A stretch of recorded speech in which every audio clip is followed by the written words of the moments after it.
Welcome to the podcast. My name is Father Bill W., and I'm an Episcopal priest in long-term recovery. Actually, today, when we're recording this, I'm celebrating 49 years in the program. And I found my thank you, Paul. I found my ego kind of wanting to say, I'm in my 50th year, it's that little ego thing just never goes away. But anyway, happy to be with you all today. And the purpose of these podcasts is to try to go a little bit deeper into both the history and the philosophy, psychology of the AA program, and particularly on the 12 steps. And would encourage you to visit our website. It's titled Two-Way Prayer, and it's the form of prayer that they did in the Oxford group and was carried over in part into the Pioneer program, but it kind of got lost along the way. So if you go to that website, you can sign up there for the newsletter, and it'll teach you all about two-way prayer and keep you posted on any upcoming workshops. Our next workshop is going to be January the 15th, Saturday morning, 10 to 12:30 Central Time. If you will write me at twowayprayer@gmail.com, I will send you a flyer for that. And finally, if you find these podcasts helpful, I'd encourage you to send a link to a program friend, and that'll help us get the word out into the 12-step community. So there is our business, got that done pretty quickly. And let us welcome back Paul, who is in Barcelona. And Paul is the author of a wonderful book on the subject of William James's variety of religious experiences. It's called We Agnostics, how William James advanced a spiritual solution to addiction. It's in the show notes. Really encourage you to pick up a copy if you can, and I think you'll really enjoy it. So welcome back, Paul. Thank you. Sorry about that. It was great. It was a great Christmas, and we had a good time in Barcelona. It was all wonderful, and great time was to be had by all. It was nice. Barcelona is a great city. Fantastic. And Bill, don't forget, you've already been through, at 49 years, you've been through 10 leap years. So you are 49 years and 10 days. So you can say that you're well into your 50th year now. It. So you're allowed to you're allowed to say that. Good. It's a good thing we didn't. I feel very confident. Yeah. It's a good thing we didn't drink together, Paul, because we would figure out rationalizations for just about everything. Yeah, exactly. All the trouble we got into. Yeah, exactly. Yeah. Okay. And I won't review where we are in the steps in Paul's book. We're going through it chapter by chapter, and we are now on steps 4 and 5. And this is about taking inventory in step 4, of course, and then spilling our guts in step 5. Paul wrote a marvelous title for the chapter on this. He says, Releasing a Dam of Tears and Finding Tender Mercy. That's a beautiful, beautiful description of the terror that we enter into this thing with. But then coming out the other side, we find something very, very different. I thought I'd begin with a quote from William James's book. And of course, as we've mentioned before, there were no 12 steps when James was doing his book, his variety of religious experience. But Paul has gone in and taken some of the key passages and messages from James's book and blended them very nicely with the big book, 12 and 12, AA Comes of Age, some other things of that nature. So we're going to approach this in James's terminology through the word confession, because that's how he approaches it. And he says in this section of his lecture that he wants to approach it psychologically, from a psychological perspective. And I think that's really rich. So here's the quote. It says, confession is part of the general system of purgation and cleansing. which one feels oneself in need of in order to be in right relation to one's deity. For him who confesses, shams are over and realities have begun. He has exteriorized his rottenness. His rottenness. His rottenness. Oh, beautiful, James. If he wants, if he has not actually got rid of it, he at least no longer smears it over with a hypocritical show of virtue. He lives on the basis of veracity, truth. The shell of secrecy has to open. The sore has to be lanced to gain relief. Well, that's a beautiful description. You could just soak in that for an hour, and that's, I guess, what we're going to do here. So let's begin by kind of taking this apart. And what is this internal condition of the sick soul as he begins this? We enter into this new relationship in step 3. We say, God help me, and then comes steps 4 and 5. Right after the God, there's a cleaning up that's necessary. What does the sick soul feel like? Let's start off with that. Maybe a little review of what it feels like. So as we go into that more of away from the couple of chapters on the sick soul, and kind of we're getting into like the guts of what is happening during a spiritual experience. And again, we have to remember that he went into 12 or 14 different spiritual movements and religion: Buddhism, Hinduism, Islam, Catholicism, Protestantism, mysticism, the Catholic mystics, transcendentalism, Sufism, right? And he was like, wait a minute here, there's something that's similar that's going on with all of these, right? And what's going on with all of these, and and by the way, alcoholics, drunkards are a big subset of this. And he spends a lot of his book on drunkards, but of course it's many people. In our 12-step lingo, we would talk about people who are in coda, or people who are in Al-Anon, who are sick souls, but they don't drink. They use the husband as a drink, right? They use their husband as a bottle, right? They escape from themselves by using their husband as a bottle, who is the alcoholic.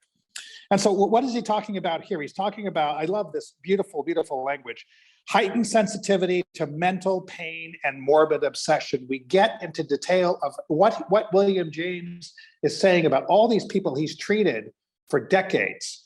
They have a heightened sensitivity to mental pain and morbid obsession with fear and anger.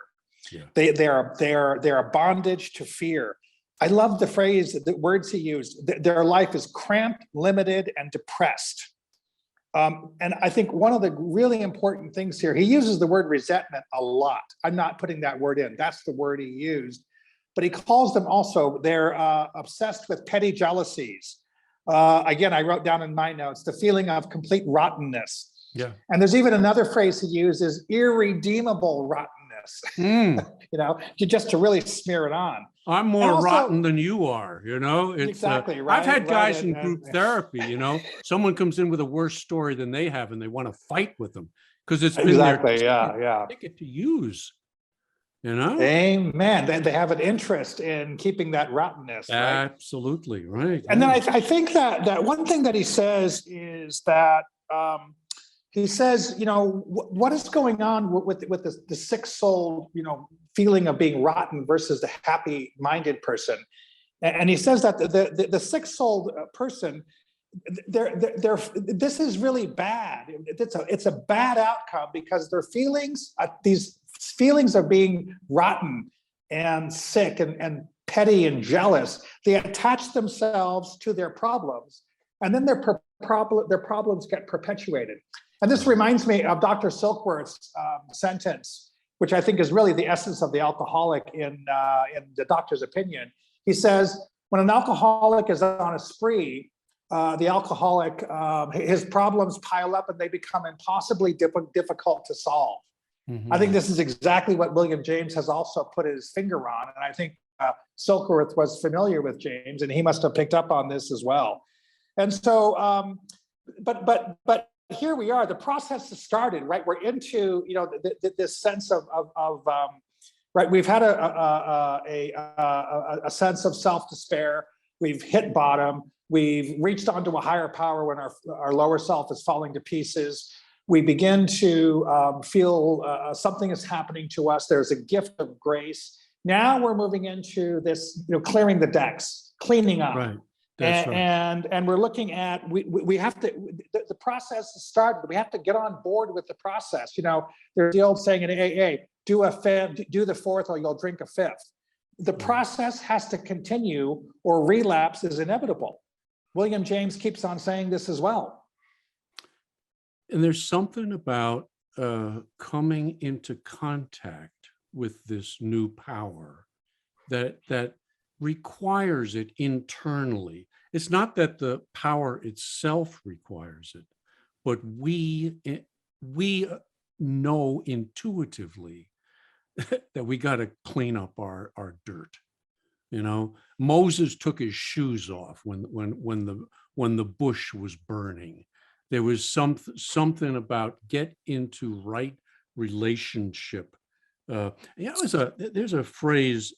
I have a quote here from James.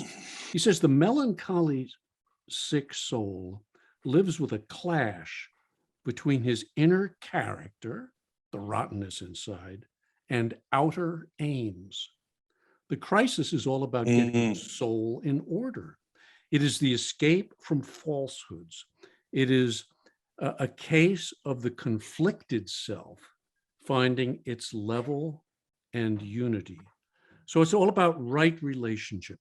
Are we in right relationship? And he uses that phrase with the higher power. And you describe it as removing the many layers of lies, the lies that we have built our life around. And you say it's like chipping away at layers of paint. It was a beautiful description, just go deeper and deeper and deeper. So I guess we're all liars when we come in here, aren't we? One well, he kind of even has, he even has that, he has that analogy. I mean, the analogies are so rich. He says, if you don't like this analogy, let me give you another one. And so he gives like 9 analogies, and something has to he just keeps on throwing mud at the wall. And some of these are, but every one of them is so great. The other analogy he uses is, we just come in full of veils, and we have to pull these veils off one by one. We have to do the dance of the 7 veils and pull them off. I love your phrase too, the getting of the soul in order, right? The conflicted soul finding its level in unity. A phrase he uses a lot is the escape from falsehood. Right. And why are we doing this? One of my favorite ones is that he no longer has to smear it over. He no longer has to smear his sense of rottenness over with the hypocritical show of virtue, right? He lives a life based on veracity. The sores are lamps, and he uses another beautiful language too. The old dirty bandages have to be removed. Right, you have to expose these wounds to the sunlight of the spirit. Right. So whether he uses the analogy of the veil, the lancing the sore, the removal of the bandages, you've got to pull out all of this rottenness and let it, shine, let it show forth into the sunshine of the spirit, and be honest about what has happened to us. My first sponsor was so clear about it. He said the steps are, we do the 4th and the 5th step with our sponsor. This happened, and this happened to me. And when we expose these things, that there is a collapse of that isolation, and everything inside the interior becomes exteriorized. I love that analogy and that phraseology that he uses as well. And what we get is we get a sense of belonging when all the secrets and the shame and the resentment is gone. So for me, resentment is and shame comes from 2 things. I have done something that I do not want you to find out about. Right. Or something has been done to me that I don't want you to find out about. Right. And if you knew that, you would hate me as much as I hate me. That's right. And so exposing that removes the sense of isolation and that sense of rottenness that we felt a lot of our lives. And I have a feeling that the alcoholic personality is constantly seeking out resentment in order for this, like, sort of these self-made prisons are there, because because when I have a resentment, I get to drink. When I have a resentment, I'm a victim. Somebody's done something to me that I don't want you to find out about, or I've done something that I don't want you to find out about. And guess what victims get to do? Victims get to drink. And so that whole process is short-circuited in that confession of those dark sins. And of course, I love also, and that happened to me too. I had not cried in 15 years. And after I did my fifth step, I came home and I was very emotional. Yeah. And William James calls this thing that's a result of this. He calls it the confession of the ancient sins, right? The gift of tears, it becomes a dam, and the tears are a dam that washes away the ancient wrongs. I love that phraseology. And so what we get into when we admit all of those things that have been done to us, as well as the things that we have done, we get a sense of democracy, we get a sense of belonging. Yeah. And that's where that sense finally comes. The two things that William James over and over again says is that the mark of a spiritual experience is twofold: a sense of belonging and a sense of democracy. And number two is life gets bigger. And that's exactly what happened to me when I finished up with my fifth step, because I had told my sponsor secrets that I had never told anybody else. Right. Yeah. And it's there's another beautiful description here that I'd like to read, because I think it captures pretty well exactly what you're describing here. The exhaustion of the lower self. And you label that fear, worry, doubt. You could add shame. The exhaustion of the lower self in the subconscious ripening of the other self.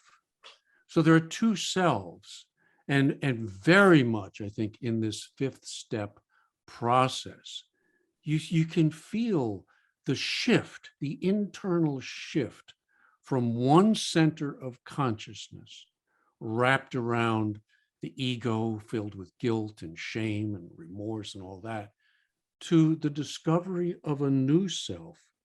And the exhaustion is necessary. I mean, it's like it has to be, there's a giving up, a dramatic change that takes place inside. And I think it's I think the big book says, I forget which step it is, but we are reborn. But that's really what it's describing here, that there's the old life and a new life. And the old life demands the death of a self. You can't get there without it, and it demands the birth of a new. So, and that's really a description of consciousness. I jump ahead to Jung, but he talks about these two selves within us, the small self, the old self, the false self as being one.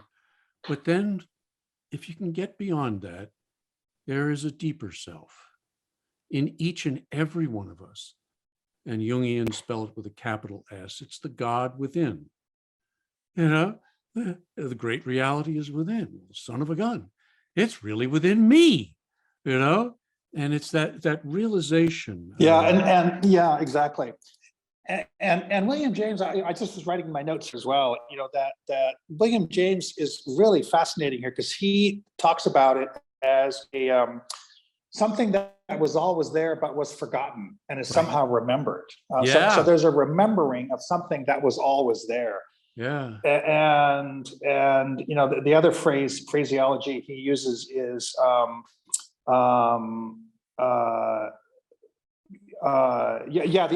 the exhaustion of the anxious, habitual, contrived emotions. I love it, right?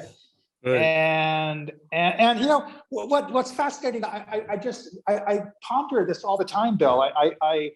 You know, it happens at the same time.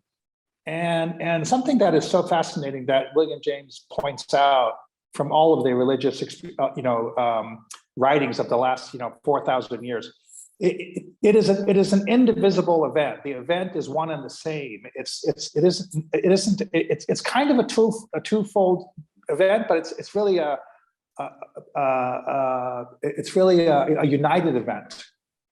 Yes, he says it's one experience, huh?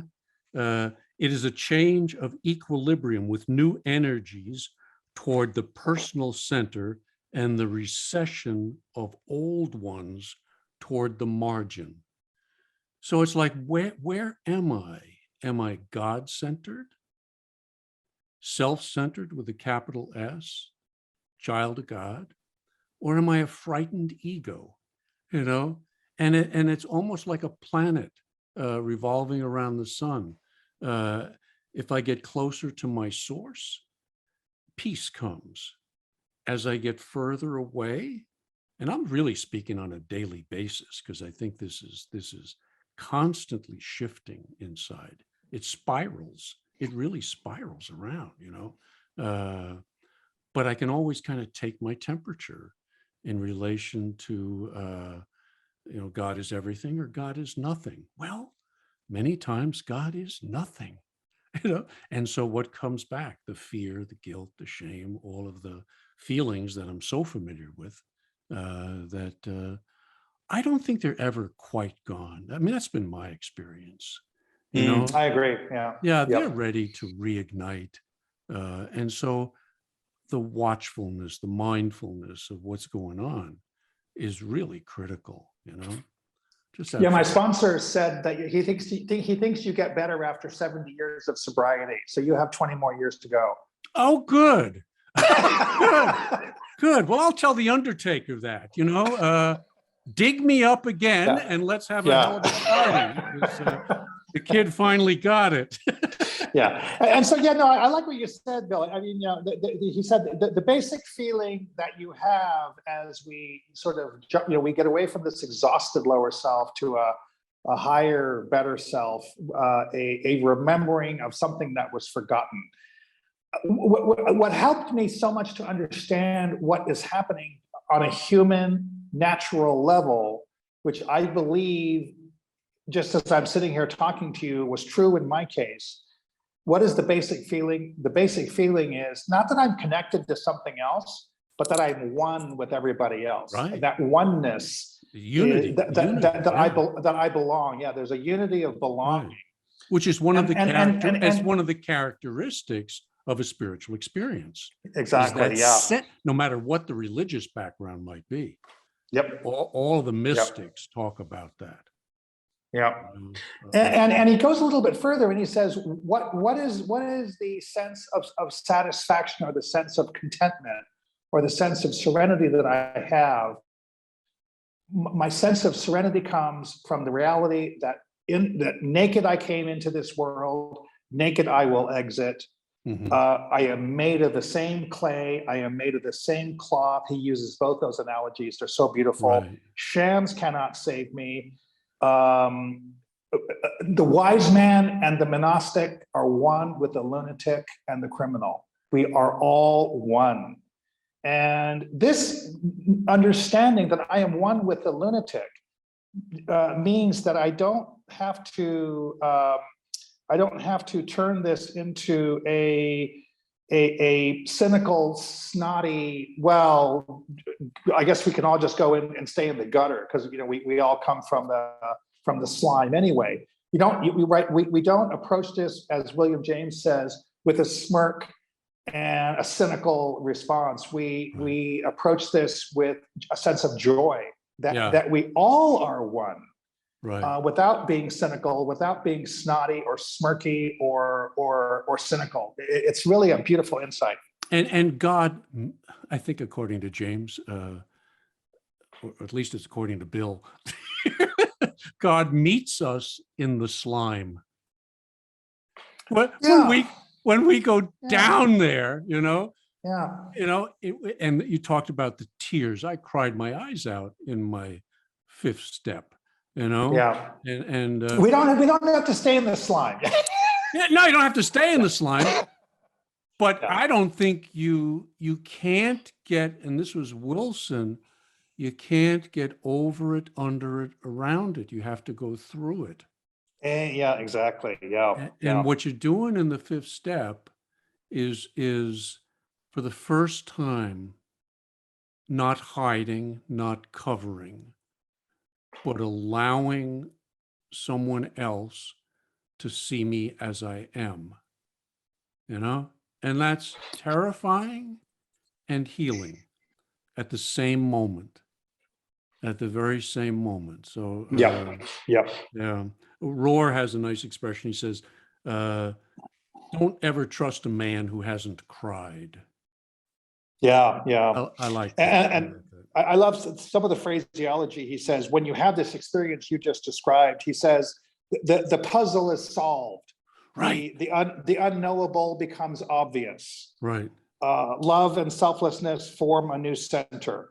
Worldly fears are swept away. Fear is not hemmed in. It is not corralled. It is swept away. Beautiful language. I love it. There's a couple of things I want to touch on before we close, though. The first is that I've heard many fifth steps in my life, and there's something that I notice, that some of them are an attempt to be analytical, to get your little columns straight. And I'm a good boy. I've identified the fear that underlies whatever the action may have been, but it's in the head. It's in the head, and if it doesn't transfer to the gut, there's something very lacking, and I think that's one of the dangers of it's helpful, having the columns as a way to approach the fifth step, or the fourth step. But if you only do the columns, and you don't get to the feelings underneath those events, you're going to miss something. Yeah, I agree. You follow me? Yeah, it's absolutely. Okay. And in fact, what was so striking to me, I did 2 fifth steps in Los Angeles, and I was so struck because I did one week, and this was a guy who was like a senior at USC, and I lost track to both of these guys. Right. I don't know what's happened to them. And he had blown all of his tuition money in Las Vegas on gambling. And he woke up like at 7 o'clock in the morning, and it was like 130 degrees out, and he had like a Taco Bell wrapper next to his face, and the money was gone, and he'd ripped off his parents, and that's bad, right? The next week, I did a fifth step with a guy who was a crystal meth dealer who was had been charged with felony crystal meth distributorship, who had shot somebody and paralyzed them. Mm-hmm. And I guarantee you the emotional sentiment of what was happening with the two of them was identical. And I'm a big fan of that beautiful phraseology of Viktor Frankl in Man's Search for Meaning, that he talks about that all of us have a vacuum inside. Right. And all of the shame that we have, the shame and the guilt and the rottenness, right? No matter what happened to cause that, it all fills up the vacuum in the same way. The vacuum is filled for everybody.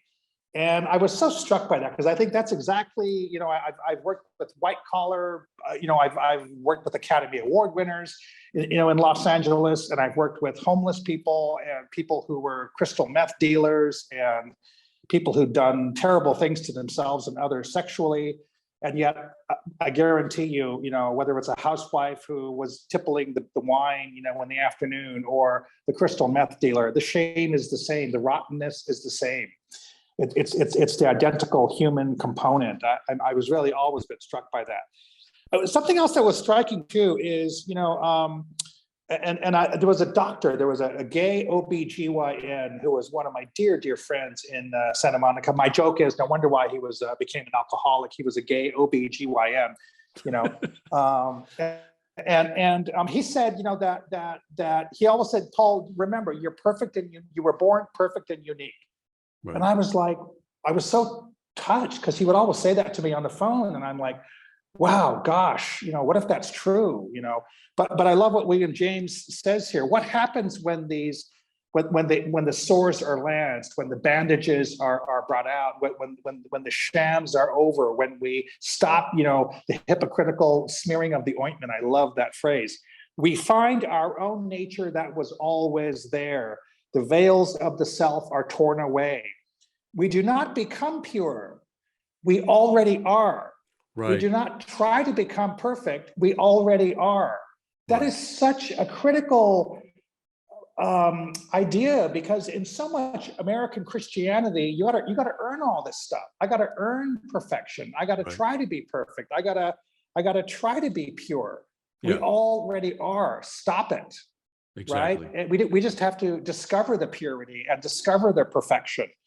And the higher power in all of this, one of my favorite phrases in the whole book, the higher power in this process is the eternal witness. Right? He is the subject of everything. It is a forgotten thing it's waiting there to be remembered. I just love this language.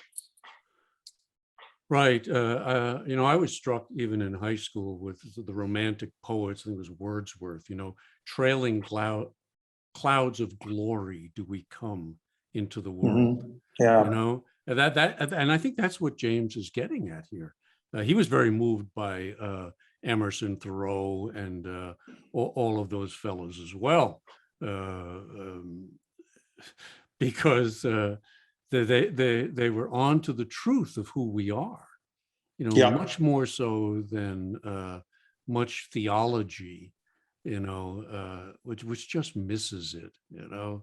I know, I did all that stuff too. And I think Yeah. that he would say that I think the people that he hooked onto, you're right, Thoreau, but also connecting Thoreau to John of the Cross, to Teresa of Avila, The mystics, to Buddhism, the mystics. They got it. they got it. The Hindu mystics, the Buddhist mystics, their message, that's the beauty of that whole book is, wow, this stuff is the same. These people 3,000 years ago seem to have had the same experience that Wordsworth and Thoreau did in the 1860s and 70s. Yeah, That's right. That's right. Yeah. Yeah. So, and then the other thing that is really important here, you know, that William James is kind of saying, by the way, I'm describing something that I, as a medical doctor and as a esteemed psychologist, psychiatrist, probably he's also probably the father of American psychiatry as well.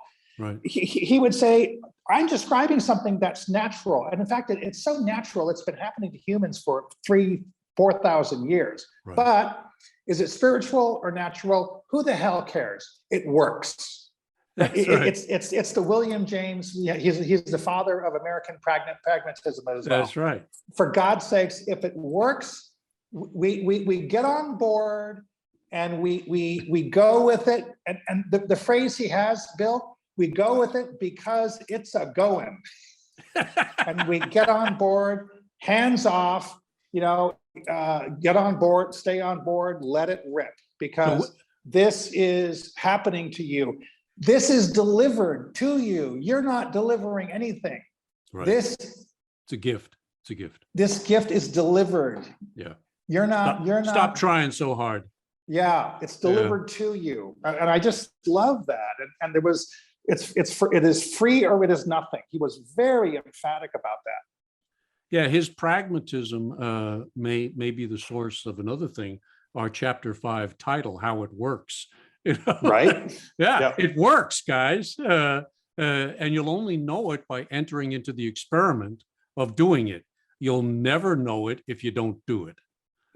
So Bill Wilson was always saying, you know, if it works, keep doing it. If it doesn't work, stop it.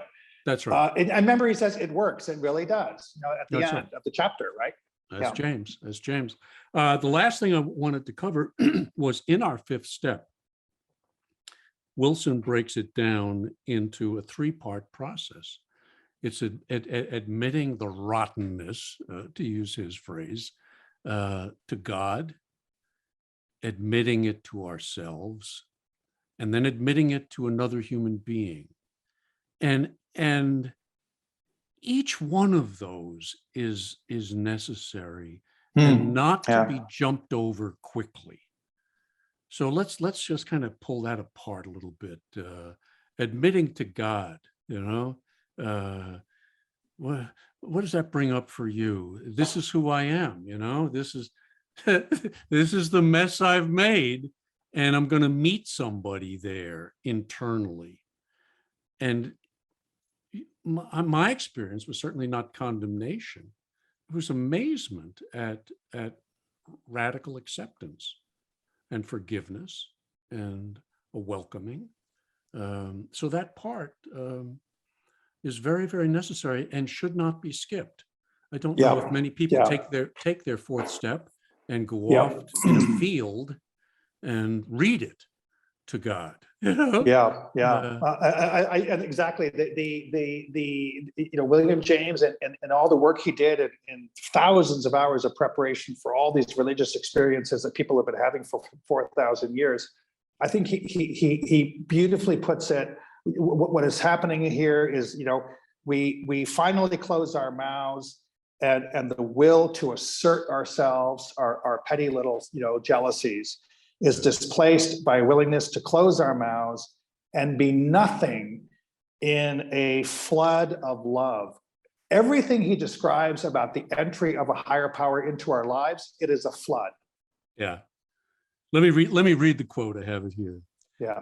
There is a state of mind known only to spiritual people in which the will to assert ourselves, that's the ego pushing, is displaced by a willingness to close our mouths and be as nothing in the floods and waterspouts of God. It's beautiful. Yeah. So that God flows through me, not separate from me. And I'm not separate from God. Last damn place I'd ever think of looking for God inside of me. And it can come, especially in the worst of times. Remember the end of the book of Job. Job is asking God, why are you doing all these things to me? And God says, close your mouth and be as nothing. And know that I am God and that I provide everything. And that's Job's answer to all of his calamity. And I think that's, I think every alcoholic in recovery is Job. Oh, absolutely. Absolutely. Yeah. And, the book that I read for about 4 years was Jung's answer to Job. Because it theologically it was a shocker to me. It's that on reflection, God thought, Job had it right. I was in a period of inflation there when I said, look at the behemoth, look at the Leviathan, who the hell are you to be talking to me? I made the waves. Yeah, I did all of this. And then when he went home, he said, Job had it right. And so, and this is at the depth of the Christian mystery, that God became man. That was the answer to Job, was God becoming man and suffering. Yeah. So that man could become God and be united. Yeah. And that's what the mystics get. And that's what so many of our theologians, I'm afraid, have missed. The last one I want to talk about, though, is the necessity for that other person. And I just want to share my experience. Maybe you could share a bit of yours. But I had a guy that I did my fifth step with who had spent 11 years on Skid Row. I mean, this guy went way down. Bright man. His name was Floyd. And he said a couple of things to me in my fifth step that I've never forgotten. The first was, I'm here to hear my fifth step, sitting in for the world. Everybody couldn't make it today, Bill, but I'm here in their place. And I can't forgive you, because I was always running around looking to be forgiven, but what I can do is accept you no matter what. And Yeah. so we Yeah. sat there for 3 or 4 hours, and I experienced his acceptance, and through my tears. Mm. But I knew he was with me all the way, all the way, you know. Yeah. So I think that other human being is absolutely critical, And I think also in our experience in alcoholism, whether it's, I'm gay and I think gay people have very intimate experiences with other gay people when they expose and talk about all the things that have happened to them. right. And whether it's straight, gay, ex-con, Skid Row. Yeah. I think that the to another human being, for me, the two operative words in that fifth step is me too. Yeah. I get it. Me too. I did Yeah. that too. You know what Floyd said at the end of the deal? Yeah. Yeah. Shook my hand, said, "Hey, Bill, welcome to the human race." Yeah. Yeah. I love it. Yeah. Welcome to the human race. Yeah. Yeah. Yeah. And he was yeah. right. I love it. Yeah. We say there's no cost to this program, and I think that's BS.